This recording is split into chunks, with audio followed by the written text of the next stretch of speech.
Para o professor Otávio Luiz Rodrigues Júnior, de uma forma bastante humilde, pediu que eu simplificasse o seu currículo.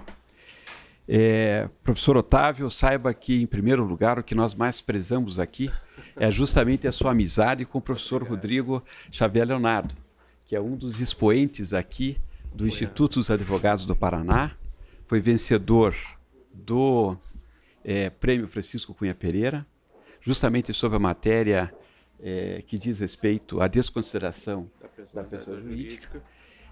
Eu tive a grande honra de, por um breve período de tempo, proferir aula na Universidade Federal, quando fui professor substituto, e se eu posso, na verdade, dizer que eu tenho a honra, né, e o orgulho de ter proferido ou dividido algum conhecimento, foi justamente com o professor Rodrigo.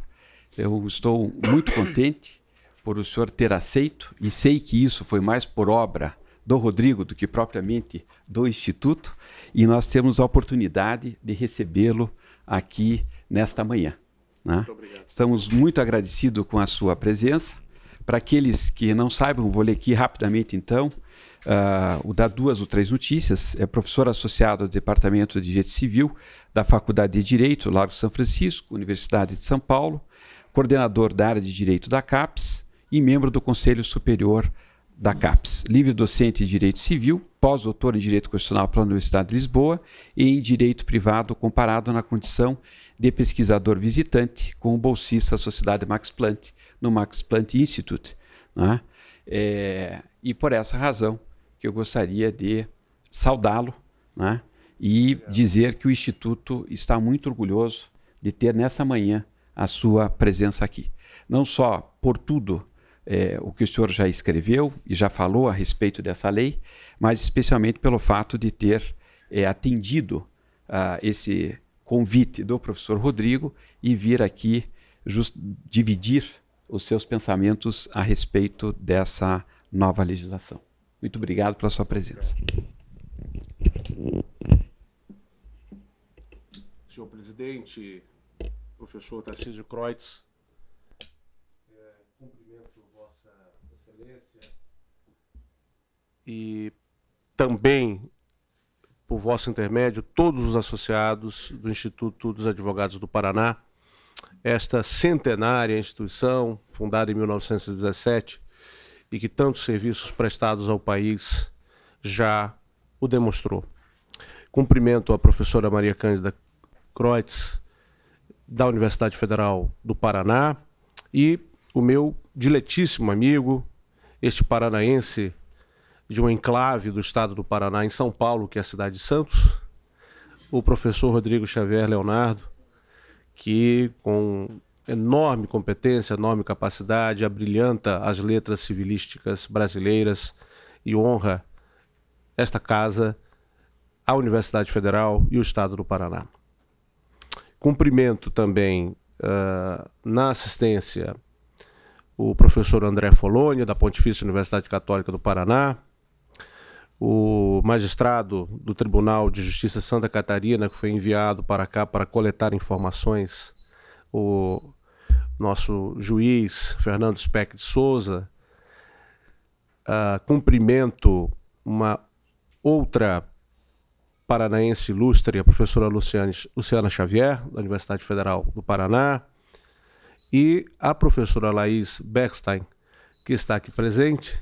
Tive a oportunidade de participar de sua brilhantíssima defesa de tese de doutorado da Universidade Federal do Rio Grande do Sul, e ela foi, quero dar a notícia aqui publicamente, agraciada com a menção honrosa em uma seleção rigorosíssima proferida pela CAPES, que recrutou todas as teses de doutorado do Brasil, e ela é uma das 3 agraciadas com prêmio para a honra também desse estado, e duplamente da Universidade Federal do Paraná e da Universidade Federal do Rio Grande do Sul.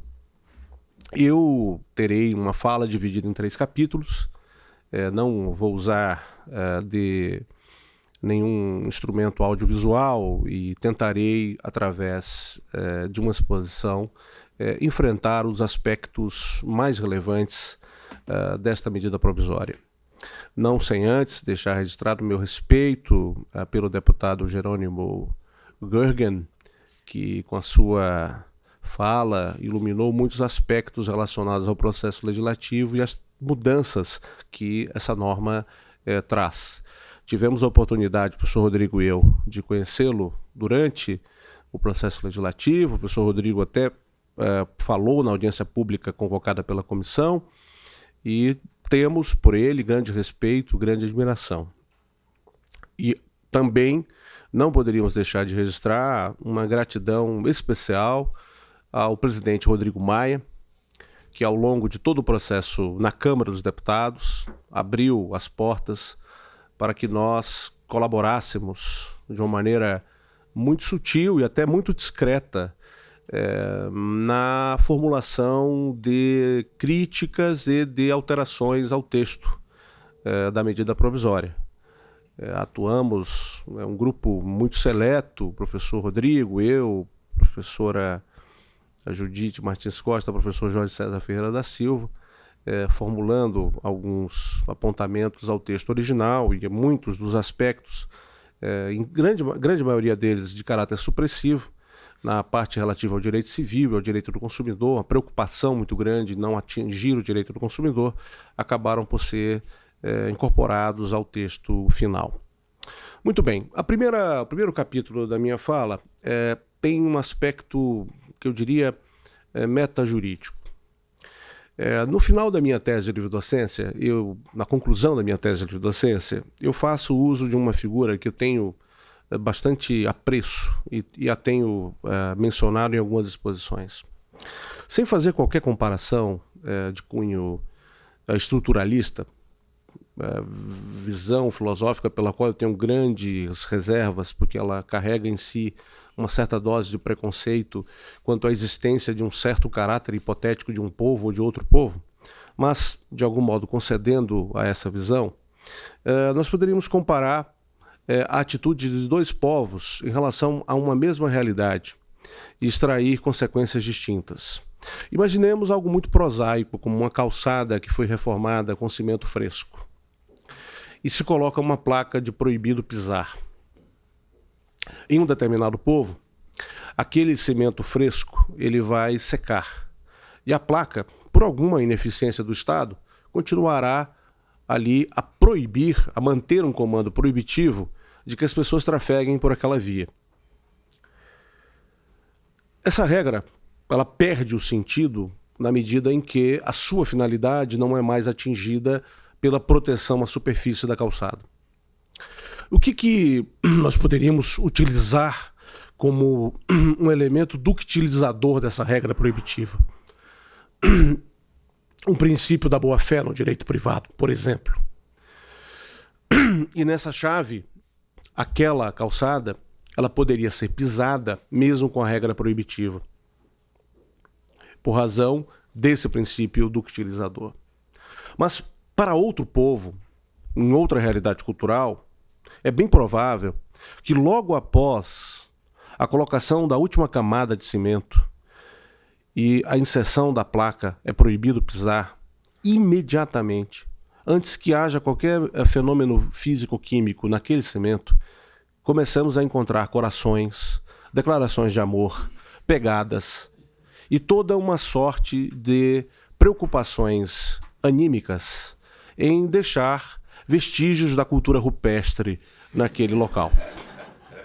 E nessa cultura, com uma norma proibitiva e a utilização de uma regra acumulada de um princípio ductilizador, o que teríamos? Uma sociedade que não respeita uma regra proibitiva e que ainda é aquinhoada com um princípio ductilizador. O que fazer diante de uma realidade dessa natureza para nós que trabalhamos com regras e com princípios? É com essa introdução que eu trago aqui, e poderia começar até apelando para a música, preparem o seu coração para as coisas que eu vou contar, porque eu posso não lhes agradar. Eu poderia iniciar dizendo que, a despeito de termos trabalhado profundamente nesse texto, termos nos engajado por amor ao direito civil, na melhoria da medida provisória, há aqui uma reserva imediata. ela toca em pontos que são culturais e que dificilmente serão resolvidos pela medida provisória. E o segundo, ela o faz por uma utilização, ao meu ver, ainda, embora no início ela foi muito maior essa utilização, e com os apodos que acabaram se colocando, houve uma redução bastante significativa, mas ela o faz por meio de princípios. E aqui eu recupero uma discussão que nós, da Rede de Direito Civil Contemporâneo, temos levado ao Brasil já há algum tempo, que é a defesa da segurança jurídica, especialmente em relação aos fracos, que foram aqui tantas vezes mencionados, que advém da regra, advém da certeza da normatividade, que só é possível de ser encontrada através de uma tessitura e de uma concretude semânticas que impeçam o arbítrio. E eu não temo o arbítrio do Khan, eu não temo o arbítrio do imperador, do Soba, do Rastafari. Esses nomes estão meio fora de moda, quase todos se chamam de presidentes em ditaduras.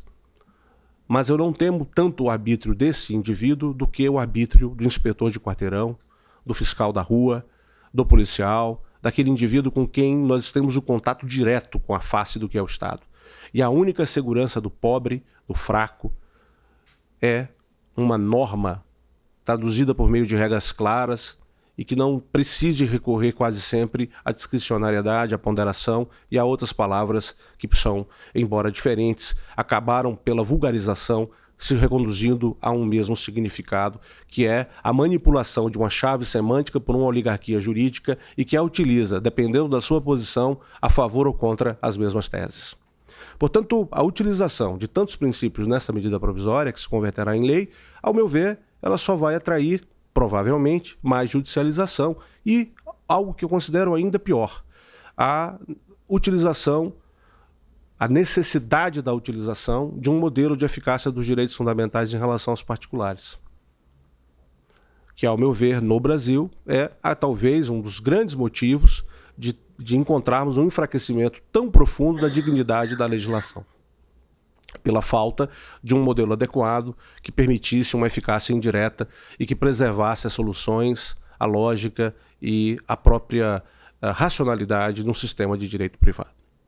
Dito desse modo, provavelmente vamos nos encontrar com embates entre o princípio da intervenção mínima, o princípio da liberdade, o princípio da excepcionalidade da revisão, o princípio da boa-fé do cidadão, em contraponto a outros princípios que estão na Constituição, criando uma escalada interpretativa que muito me preocupa.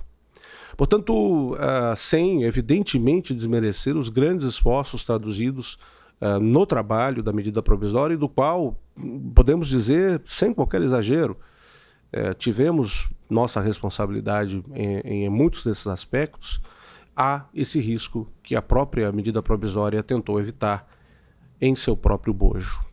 E isso veremos diante do que foi colocado aqui por um dos debatedores da mesa anterior, muito bem, de modo muito vivaz, através de uma classificação das normas pré-diluviana, as que pegam e as que não pegam, né?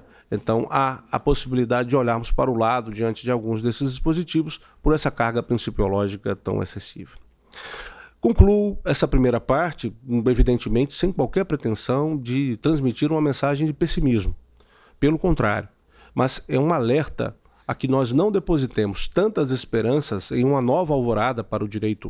Eu vou tomar a liberdade de ler alguns dispositivos, isso não é muito elegante, mas como se trata de uma apresentação de um texto recém-aprovado nas câmaras legislativas e que está agora na Presidência da República e, pelo que eu recebi ontem de informações, há discussões sérias quanto à possibilidade de veto de alguns dispositivos. Um deles, inclusive, eu vou comentar adiante. É importante fazer esse tipo de apresentação um pouco mais didática. O artigo 49A, a pessoa jurídica não se confunde com seus sócios, associados, instituidores ou administradores. A autonomia patrimonial das pessoas jurídicas é um instrumento lícito de alocação e segregação de riscos, estabelecido pela lei com a finalidade de estimular empreendimentos para a geração de empregos, tributo, renda e inovação em benefício de todos. Esse artigo 49A, o seu caput, ele recupera um texto do Código Civil de 16, que é traduzível por um princípio latino dito universitas distat a singulis. A pessoa jurídica tem existência distinta da existência dos seus sócios associados e agora, nessa redação tanto quanto interessante, instituidores e administradores. Aqui eu tenho uma norma de caráter até, poderia dizer, ideológico. O Código está retomando um princípio presente na codificação de 16 e presente no direito brasileiro durante pelo menos as primeiras 8 décadas do século XX. E aqui cabe fazer um pequeno apontamento a respeito desse tema. Fala-se muito na desconsideração da personalidade jurídica no célebre caso do Tribunal de Recursos da Inglaterra, Aaron versus Aaron Solomon and Company, que é dito o primeiro caso de desconsideração da pessoa jurídica em um tribunal no mundo. É muito curioso, porque esse de fato não foi o primeiro caso. Foi o primeiro caso no qual a desconsideração da personalidade jurídica foi negada. O tribunal inglês, ele reforma a sentença de primeiro grau e diz o seguinte: como nós vamos garantir no império a segurança e a tranquilidade, a paz, o sono dos investidores que colocam seus bens em um corpus iuris e que essa corporação, ela, ao naufragar, condenará os bens individuais desses indivíduos que empreenderam. Essa é a ratio do acórdão que reforma a sentença que desconsiderou a personalidade jurídica. Na prática, não houve uma desconsideração em nome de um princípio básico do sistema capitalista, que é a preservação do patrimônio de quem investe. Isso está claramente exposto sobre essa lógica na obra de um grande conterrâneo das senhoras e dos senhores, que é o professor Lamartine Correia, que tem A Dupla Crise da Personalidade Jurídica, talvez um dos melhores livros em língua portuguesa, em qualquer idioma, sobre o tema no mundo. Portanto, o que o Código está aqui a afirmar é a restauração de um princípio básico do sistema capitalista, que é a separação da personalidade dos sócios e da pessoa jurídica. O parágrafo único, ao meu ver, é completamente dispensável. Parece-me mais uma norma de caráter, digamos assim, idealizador, né? Autonomia patrimonial é um instrumento lícito de alocação e segregação de riscos estabelecido pela lei com a finalidade de... Não, a finalidade do capitalista é ganhar dinheiro, ponto, lucrar. Imaginar que você troca o nome o desembargador Clayton, se estivesse aqui, talvez me apoiasse. Trocar o nome do empregado por colaborador vai mudar alguma coisa. Ou tirar a gravata e usar a gola rolê e dizer que você é um chefe, um empresário cool, não muda nada. A J. Gould Rockefeller, os barões gatunos do século XIX, têm os seus equivalentes hoje, Zuckerberg, Jobs e Gates.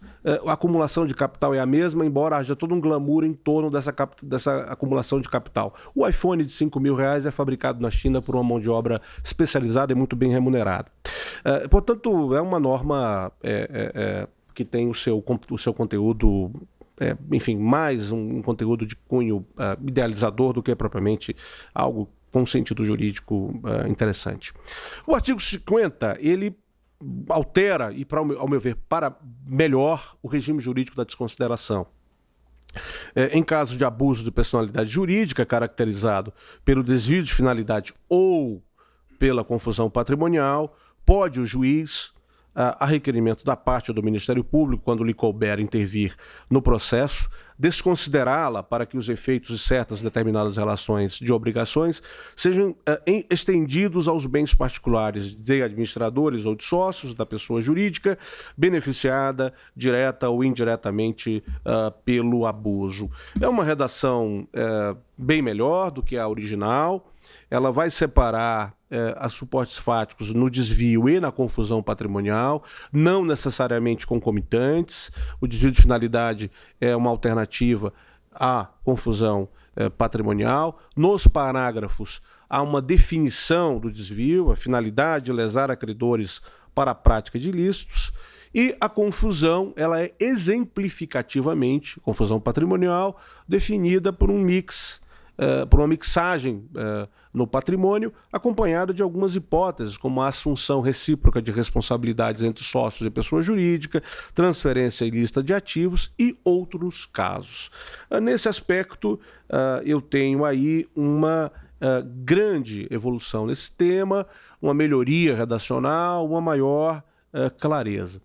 Sobre isso, contudo, eu vou recorrer aqui a um texto que o professor Rodrigo Xavier Leonardo e eu escrevemos na Conjur, ainda na primeira versão dessa medida provisória, trazendo uma preocupação que remanesce, que é a seguinte: a desconsideração da personalidade jurídica talvez seja o menor dos problemas hoje quanto a esse tema, se vinculada ao artigo 50 do Código Civil. Eu tenho uma série de micro-regimes que eu não poderia chamar de desconsideração da personalidade jurídica sem algumas cautelas, porque, na verdade, elas são espécies de ampliação da responsabilidade dos sócios. No âmbito tributário, no âmbito trabalhista, no âmbito previdenciário, tecnicamente ali não é uma desconsideração da personalidade jurídica no sentido civilístico clássico da obra de Rolf Serig, por exemplo, ou no sentido daquilo que se veio a entender como desconsideração da personalidade jurídica a partir do célebre artigo de Rubens Requião, homenageando outro filho ilustre dessa terra. Portanto, há uma série de espaços de combate entre a autonomia patrimonial da pessoa jurídica e o patrimônio dos sócios que não são, ao meu ver, alcançáveis pela mera alteração do artigo 50 do Código Civil. Nós precisaríamos de um tratamento conglobante que envolvesse o Código Tributário Nacional, a CLT e uma série de outras normas para que essa situação fosse na prática resolvida, até porque está, do ponto de vista estatístico, comprovado, a grande situação no qual esse problema se verifica é no âmbito dos créditos públicos. E a própria falência de um instituto chamado execução fiscal, que talvez seja o grande fracasso, está estatisticamente demonstrado nos números do Conselho Nacional de Justiça, agora de 2019, que é o processo mais ineficaz dentre todas as espécies processuais disponíveis no Brasil. É uma verdadeira situação de estrangulamento do processo no âmbito dessa particular forma de obtenção de créditos pelo Estado. E aqui, evidentemente, também nós poderíamos abrir espaço para um debate até mais amplo sobre a economia da execução processual no Brasil.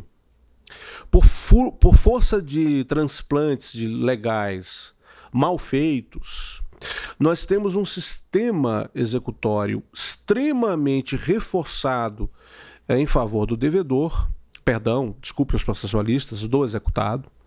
O devedor é na minha seara, na seara do professor Rodrigo, como civilista, não é uma linguagem processualisticamente adequada, né, do executado. E nós cada vez mais, a semelhança daquele livro que fala do cemitério de Paris, nós vamos acrescentando novos espaços de proteção, como se o nosso regime já não fosse suficientemente protetivo à figura do executado. Eu não quero aqui trazer modelos como o modelo americano, que ainda tem os caçadores de recompensa, que tem chaves que a partir de determinado momento que não se paga a prestação, elas não ligam mais o carro, e outras situações nas quais são até contadas na literatura com um grau de humor negro, que é do sujeito que estava num jantar romântico e quando ele sai com uma namorada, o carro foi levado por um desses caçadores de recompensas lá em São Francisco.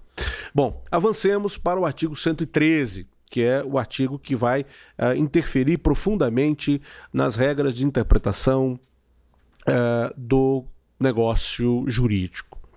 O parágrafo 1º do artigo 113 diz: a interpretação do negócio jurídico deve-lhe atribuir o sentido que for confirmado pelo comportamento das partes posterior à celebração do negócio, corresponder aos usos, costumes e práticas do mercado relativas ao tipo de negócio, corresponder à boa-fé, for mais benéfico à parte que não redigiu o dispositivo se identificável, e corresponder a qual seria a razoável negociação das partes sobre a questão discutida, inferida das demais disposições do negócio e da racionalidade econômica das partes, consideradas as informações disponíveis no momento de sua celebração.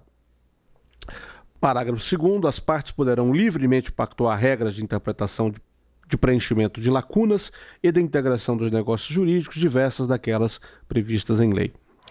Aqui nós temos que fazer uma leitura a partir do que havia. O Código Civil atual, ele abandona a teoria da vontade na interpretação dos negócios jurídicos, mas também não chega à teoria da declaração. Ele adota a teoria da confiança. Isso é um entendimento basicamente consensual na nossa literatura. Com esse dispositivo, e uma das emendas que foi apresentada durante o processo legislativo recuperava os artigos, se eu não me engano, 321, não lembro bem, do Código Comercial, 121, 122 do Código Comercial, que trazia esse dispositivo uma série de regras interpretativas, né? Magnífico texto do Código Comercial de 1850, magnífico. Uma das emendas simplesmente copiava essas regras, que na verdade não são regras que foram elaboradas na época, e é um detalhe muito interessante. Os redatores do Código Comercial, alguns deles, até o Barão de Mauá participou, colaborou com a elaboração do Código, eram também comerciantes, além de juristas, né? Dando conta de como a comunidade econômica do Império se envolveu na redação desse que é talvez um dos melhores diplomas legislativos da história do Brasil, na minha opinião. E, enfim, aqui não posso deixar de fazer um comentário lateral. Da mesma maneira que o BGB, que é um código que foi atingido por uma lenda negra, como dizem os espanhóis a respeito da lenda negra de Espanha, como o BGB foi atacado por uma lenda negra que até hoje existe, né? Que é um código feito por juristas, é um código fechado à interpretação do povo, que é uma grande farsa. Só a segunda comissão, que teve a primeira comissão teve um número maior de juristas, mas a segunda comissão de elaboração do Código Civil alemão teve apicultores, fazendeiros, militares, banqueiros e comerciantes. Se há um código popular, é o Código Civil de 1900. Sobre isso, justiça seja feita. Portanto, isso é uma inverdade histórica. Mas, em relação a isso, perdemos a oportunidade de recuperar a redação do Código dos Comerciantes, de 1850, quanto à interpretação. Esses dispositivos, acredito, podem melhorar, e essa era a ideia, era diminuir o grau de discricionariedade interpretativa dos contratos. Podem melhorar em algum aspecto, em outro temos aqui alguma ressalva. O inciso 1º, a ideia de que eu terei uma coerência entre a declaração e o comportamento posterior das partes, de algum modo poderíamos já extrair isso de alguma das figuras parcelares da boa-fé, mas não há problema de se detalhar dessa forma. O inciso 2º, a correspondência aos usos, costumes e práticas do mercado relativas ao tipo do negócio. Uma vinculação aqui, o professor Rodrigo pode nos ajudar muito com isso. É uma mistura de interpretação circunstancial com a tipologia dos negócios jurídicos para definir como aquela conduta tem que ser interpretada. Fico me perguntando, professor Rodrigo, em contratos atípicos, como é que se vai aplicar esse inciso? Corresponder à boa-fé, não há nenhuma novidade aqui. O inciso 4 que me preocupa profundamente, a célebre interpretação contra proferentem.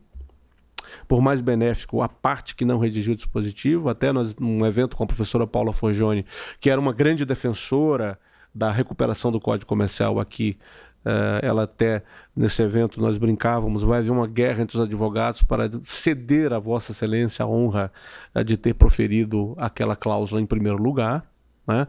Teremos aí aquele espetáculo de congressos com professores portugueses, né, que eles param à entrada da porta para ceder a honra de que o outro passe à frente. Então, provavelmente a gente vai ter essa situação aqui na hora da redação da cláusula, porque ela será interpretada mais beneficamente por quem não a redigiu. Salvo se aquilo não for identificável, o que também pode ser algo que já se acorde. Haverá uma interpretação quase que, digamos, sobrenatural. A redação foi baixada e ninguém proferiu nada, né? Houve uma participação do Espírito Santo para os que nele acreditam. Esse inciso 5º, ele é um pouco complexo e toda regra interpretativa tem que ser mais simples do que o que ela busca interpretar. Mas, evidentemente, parece-me aqui, e ao longo do texto isso fica muito claro, é uma concessão a um modelo de análise econômica do direito. E aqui eu faço também um pequeno aposto. Eu acredito ainda no direito civil como método, perdoe-me de eu estar conjugando aqui o telefone com a leitura. Eu sou um homem que usa caneta tinteiro, mas ainda tem que usar esses aparelhos modernos. Eu sou um anacronismo pós-moderno. Mas voltando ao ponto, aqui nós temos uma situação em que fica claro, ao longo da medida provisória como um todo, mas aqui fica muito claro, uma tentativa de subordinação da interpretação do direito privado a uma análise econômica do direito.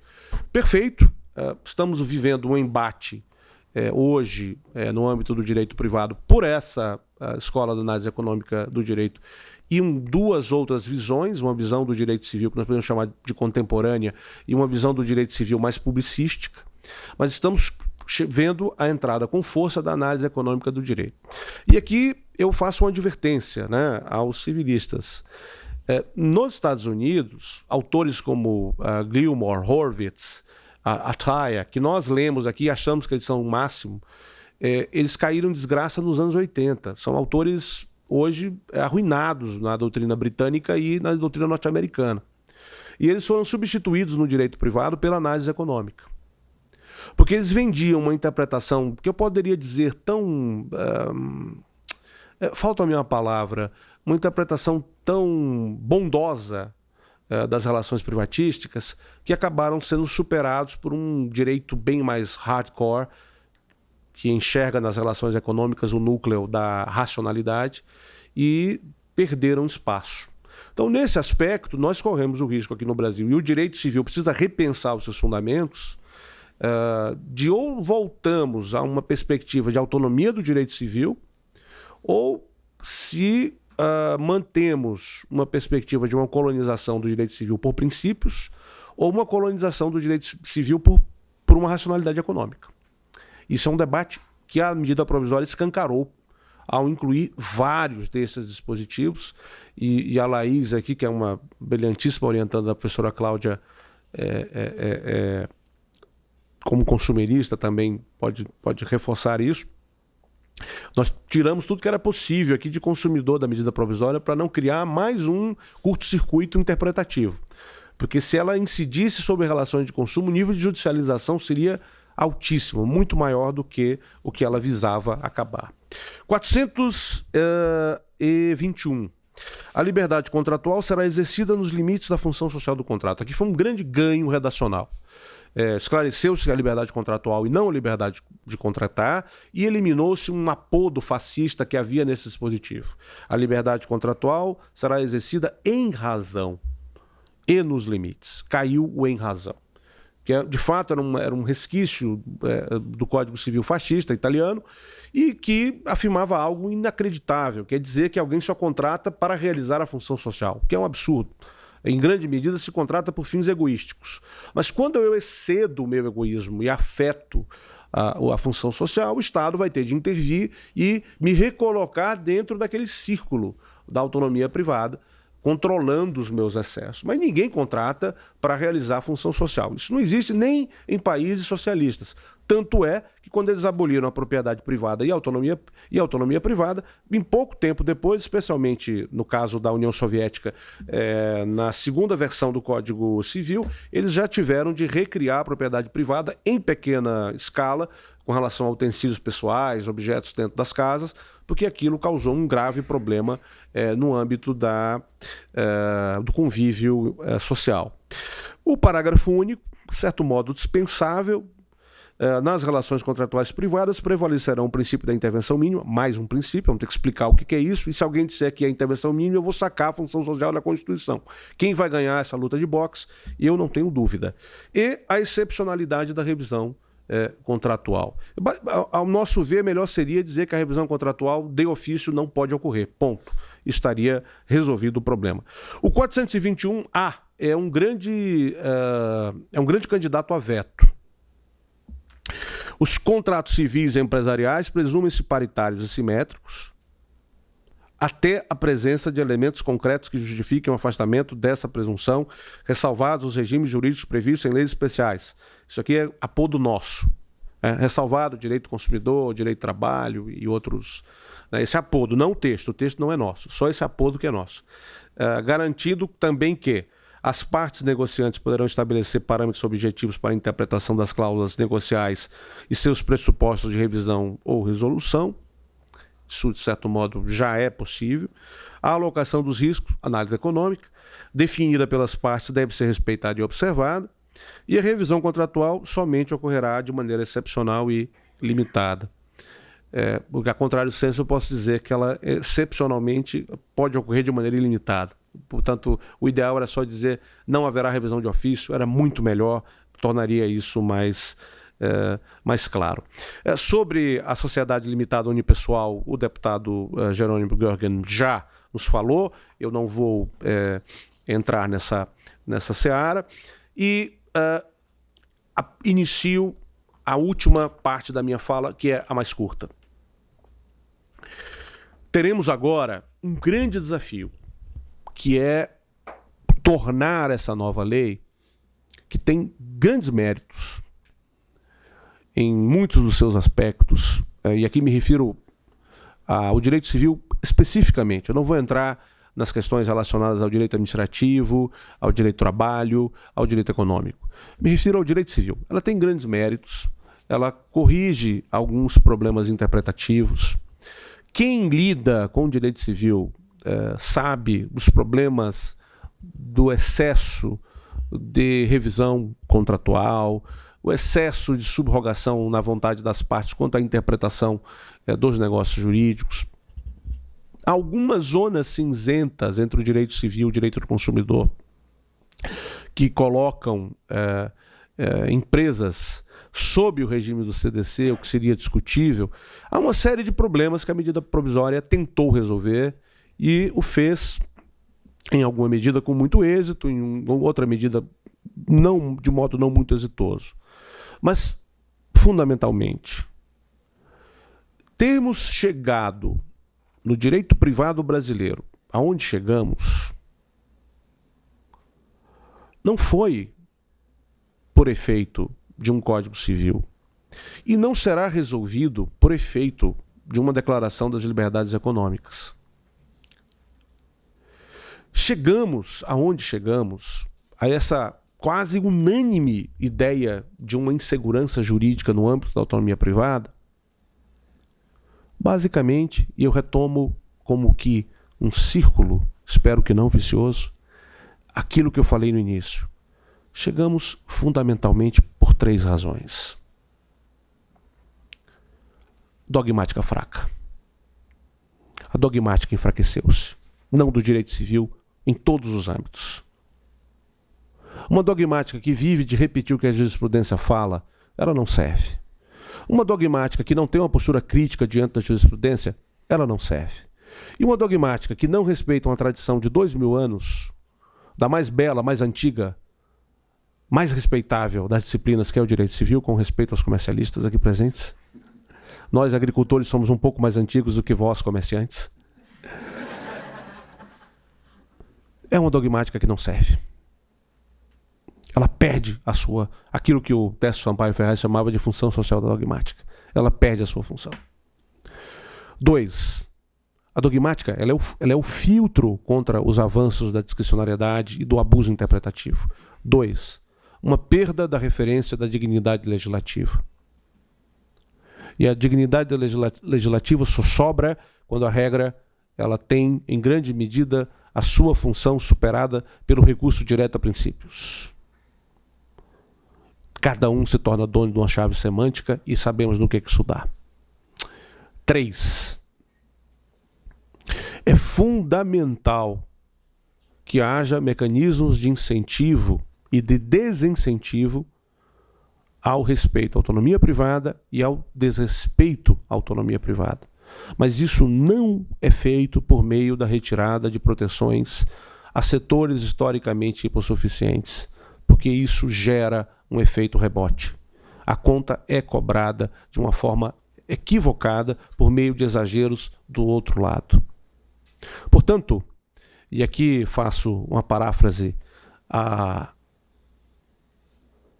paráfrase ela é um pouco infeliz, porque acabou dando errado, mas eu acho o exemplo ótimo. Quando a União Soviética, nos anos 80, estava perto do fim, e o presidente Leonid Brezhnev falece, ele é sucedido por Yuri Andropov, chefe do Serviço Secreto da União Soviética. Os que têm mais de 30 anos talvez lembrem dessa sigla, a KGB. Por sinal, a empregadora do atual presidente da Rússia. E ele via o regime todo ser fraturado. E ele chegou para os membros do Politburo e disse: tem uma solução. Qual a solução? Mais partido, mais Lenin, mais Marx. Não deu certo. E eu diria para as senhoras e para os senhores, qual a nossa solução diante desse problema? Mais direito civil, mais dogmática e mais dignidade da legislação. Como eu não sou da KGB, eu espero que esse meu prognóstico dê certo. Muito obrigado.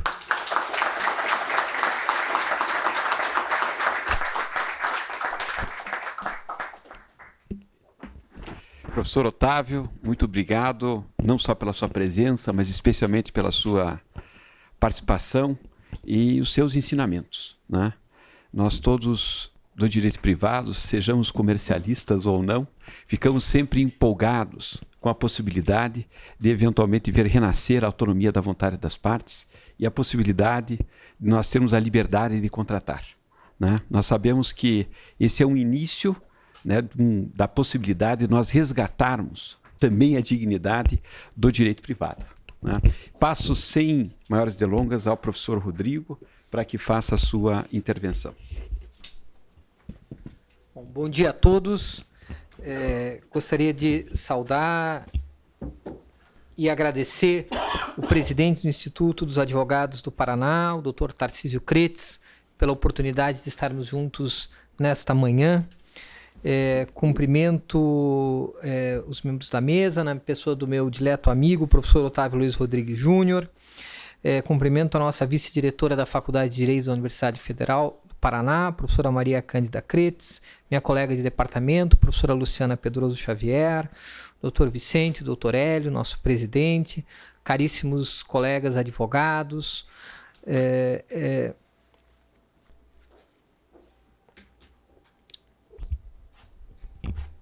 Eu vou restringir a minha fala, afinal de contas já estamos próximos do horário do almoço e seria muito indelicado tomá-los para além desse tempo, mas sublinhando a felicidade de, neste evento, reencontrar o meu professor, porque, de fato, este jovem que preside o Instituto dos Advogados do Paraná, foi meu professor na Universidade Federal do Paraná. Não só foi meu professor, como foi um dos meus melhores professores, né? E um dos responsáveis pelo meu gosto pelo direito privado, ainda que eu tenha me unido aos agricultores.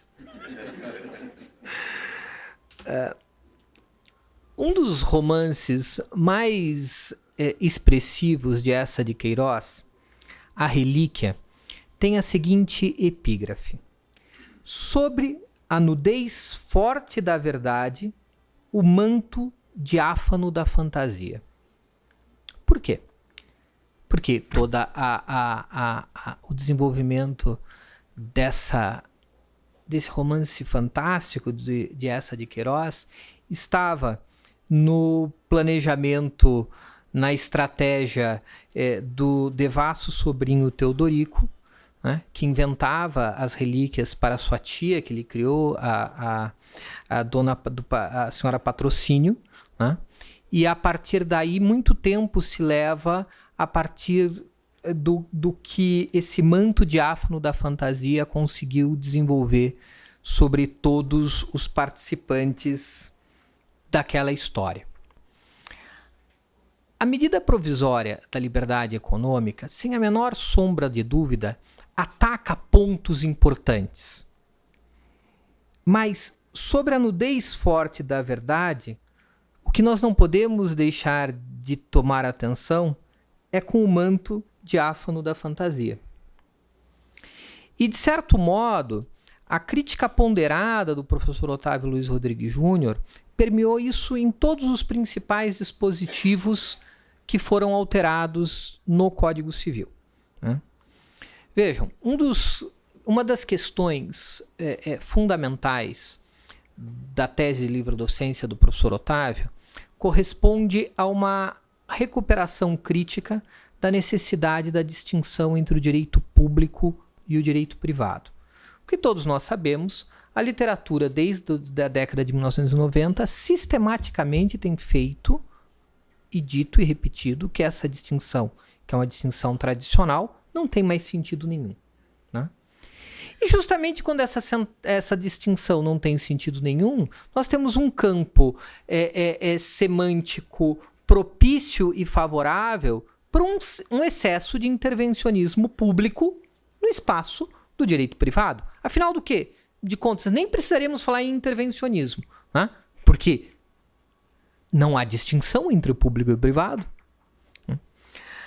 A medida provisória, ela de certa maneira atira no que vê e acerta naquilo que ela não viu. Então, recuperando alguns pontos da fala do professor Otávio, a questão da desconsideração da pessoa jurídica. Em nenhum lugar do mundo, do que eu conheço do planeta Terra pelo menos, há um país com tantas regras de desconsideração, de ampliação da responsabilidade ou de maneiras as mais diferentes possíveis para que as imputações dos deveres à pessoa jurídica possam atingir para além da própria pessoa jurídica. O artigo 49A, como colocado pelo professor Otávio, traz quase uma regra doutrinária. Transportou-se para o texto legislativo uma determinada concepção de pessoa jurídica.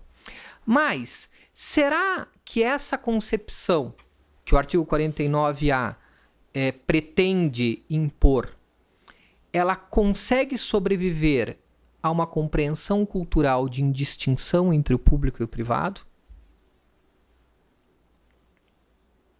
Porque nós estamos há uns 20 anos falando isso. Alguns dos principais autores do direito privado têm falado isso. A função social do contrato. Se olhássemos com cuidado o artigo 421 do Código Civil na redação atual, a nudez forte da verdade é assustadora. A liberdade de contratar será exercida em razão e nos limites da função social do contrato. como se o exercício da liberdade de contratar, que não fosse em razão de algo exterior aos próprios contratantes, tivesse, para usar a uma interpretação a partir do Codice Civile italiano, um juízo de meritevole,zza, meritório de ser considerado um contrato para o direito brasileiro. A redação melhorou. A liberdade contratual será exercida nos limites da função social do contrato. Mas sob uma premissa cultural de indistinção entre o público e o privado, essa mudança textual terá condições de fato prosperar? O artigo 421-A estabelece que um princípio de intervenção mínima, excepcional nos contratos. E o que é repetido em diversos dispositivos, como no artigo 113, que, tal como colocado pelo professor Otávio, estabelece critérios de interpretação dos negócios jurídicos mais favoráveis à autonomia privada. Mas, sob a nudez forte da verdade, se continuarmos pensando a partir da premissa da indistinção entre o direito público e o direito privado, essa alteração terá condições de prosperar? Notem que eu poderia utilizar essa mesma linha de questionamento para passar por todos os pontos da brilhante conferência do professor Otávio Luiz Rodrigues Júnior, e provavelmente nós chegaríamos à conclusão de que esse retorno a um maior reconhecimento da autonomia privada nos contratos paritários, sobretudo nos contratos empresariais, ela demanda uma mudança de cultura. E uma mudança de cultura que vem da base. E o primeiro ponto, e eu tenho procurado reforçar isso nas minhas aulas na Universidade Federal do Paraná, aliás, faço uma menção e um agradecimento especial aos meus vários alunos e alunas que vieram aqui ao evento do Instituto dos Advogados do Paraná, é retomar a necessidade dos marcos, não de uma dicotomia, mas de uma distinção entre o direito público e o direito privado. E como sustentado na tese do professor Otávio Luiz Rodrigues Júnior, os campos em que a maior dificuldade de distinção, como ocorre, por exemplo, no direito do trabalho, não são suficientes para justificar a indistinção em relação aos demais. Não são suficientes para justificar a indistinção em relação aos demais. Tal como sublinhado na conferência, e seja feito aqui um voto de reconhecimento ao deputado Jerônimo Gergen, que nos antecedeu, ao presidente da Câmara dos Deputados, o deputado Rodrigo Maia, todo esse processo legislativo, ele deixou espaço para que a sociedade pudesse contribuir na correção de determinados equívocos. O professor Otávio e eu, como colocado, participamos de diversas rodadas, em diferentes frentes. O nosso presidente, Tarcísio Cretes, seja por intermédio do Instituto dos Advogados do Paraná, seja por intermédio do Centro de Estudos das Sociedades de Advogados, imediatamente chamou o debate para dentro dessas instituições, e esses debates permitiram que algumas correções importantes fossem realizadas. Eu poderia dizer que claro, com o limite daquilo que nos parecia equivocado na versão original, 75% foi corrigido, e tinha questões graves, como, por exemplo, uma determinada regra que estabelecia que nos contratos empresariais nenhuma regra prevalecerá sobre o que for contratado, nem as regras de ordem pública. Isso era uma mudança estrutural no ordenamento jurídico, na minha opinião, completamente equivocada, e que pode ser corrigida. Outra correção importante, a desconsideração da pessoa jurídica limitada apenas a situações em que houvesse dolo, né? Também foi corrigida. Mas, ao mesmo tempo, essa conversão em lei, e ainda temos que aguardar os eventuais vetos do Poder Executivo, lança alguns questionamentos. Temos que reforçar o valor da pessoa jurídica. Por quê? Porque a pessoa jurídica é um instituto que serve de incentivo para o investimento, um incentivo para o desenvolvimento econômico, um incentivo para as startups, um incentivo para que as pessoas possam reunir capital com um risco limitado e empreender. A sociedade unipessoal, ela é um capítulo importante disso, uma vez que muitas vezes esse desenvolvimento ele se faz por uma pessoa apenas. E ter um sócio é apenas uma formalidade, quanto não um mecanismo de oblíquo para se fugir de que contrato social exigiriam duas pessoas. Pois bem, mas para constituir uma sociedade unipessoal, no modelo em que está saindo a Lei da Liberdade Econômica, não é necessário segmentar patrimônio algum. Ao contrário do que se estabeleceu na Ireli, ainda que com um segmento de patrimônio muito elevado para o pequeno empreendedor, e neste ponto ela foi equivocada, nós saímos do equívoco da Ireli para uma sociedade unipessoal sem segmento patrimonial algum. O que, em tese, permite que uma mesma pessoa, né, de carne e osso, num dia constitua 5 sociedades unipessoais, saia realizando uma série de contratos por intermédio dessas 5 sociedades unipessoais, sem segmentação patrimonial alguma, e depois queiram restringir a desconsideração da pessoa jurídica ao dolo. Né?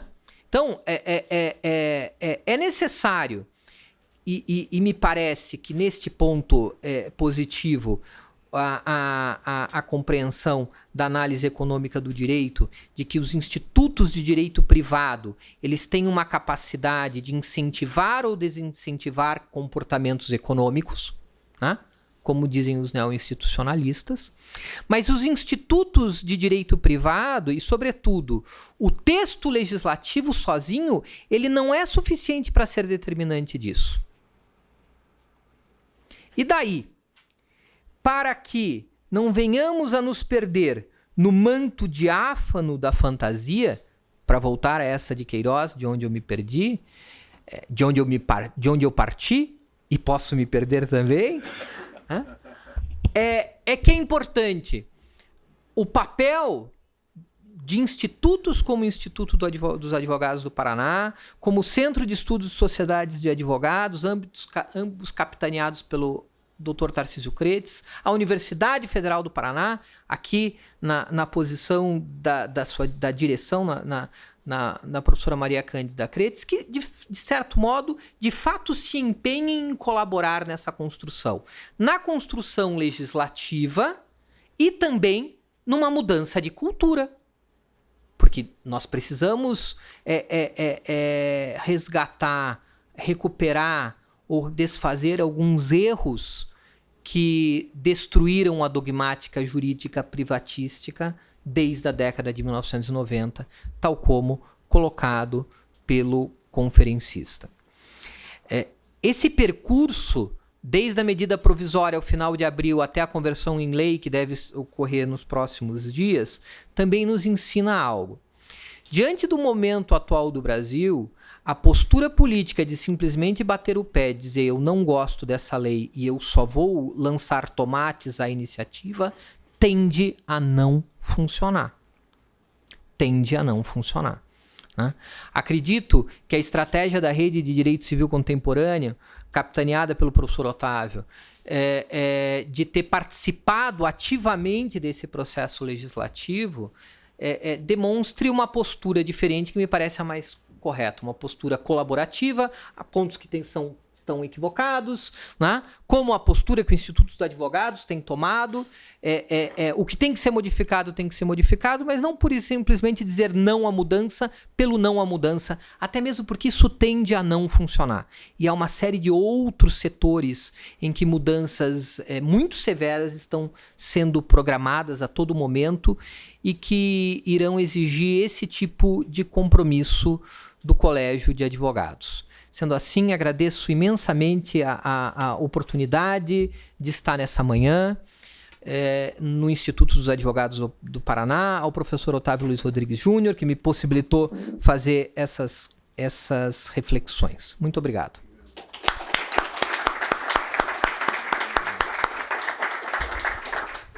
Agradeço mais uma vez ao professor Rodrigo, ao professor Otávio, e chamo nesse instante a doutora Adriana Ávila para fazer a entrega do diploma da participação do professor Otávio como registro da sua vinda até o Instituto. Professor Otávio, nós aqui agradecemos o livro em comemoração aos 100 anos do Instituto e o certificado. Agradecendo imensamente a sua presença e desejando um retorno breve. Muito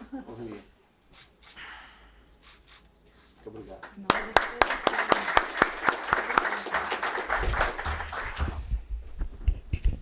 Vou me desculpar pelo adiantado da hora, mas eu gostaria rapidamente de dar 2 avisos. Nós teremos na semana que vem, no dia 25, a presença de renomados professores discutindo a questão do direito e infraestrutura. Evidentemente que já dentro desse contexto da liberdade econômica. E no dia 27 receberemos aqui no Instituto a presidente do CARF, juntamente com o presidente do Tribunal Administrativo do Distrito Federal e a presidente também do nosso Conselho de Contribuintes do Estado do Paraná, com a presença de todos os tributaristas que hoje participam do CARF em Brasília. Então é só para vocês deixarem anotados nas suas agendas esses 2 eventos. E preparem-se, evidentemente, para mais um evento de direito privado. Professor Otávio, nós teremos no dia 2 de outubro, né, na Augusta Casa, lá na Universidade Federal do Paraná, no Salão Nobre, a participação dos associados do Instituto estarão lá para justamente discutir questões de direito comercial, da arbitragem e também do consumidor, né? Nós temos lá um espaço também relativamente limitado e é por essa razão que eu gostaria então que todos, se pudessem eventualmente fazer com antecipação a sua inscrição, seria melhor para que nós pudéssemos acomodar o maior número possível de associados do Instituto. Professor Otávio, professor Rodrigo e a todos os participantes, muito obrigado. Declaro encerrada a nossa sessão dessa manhã.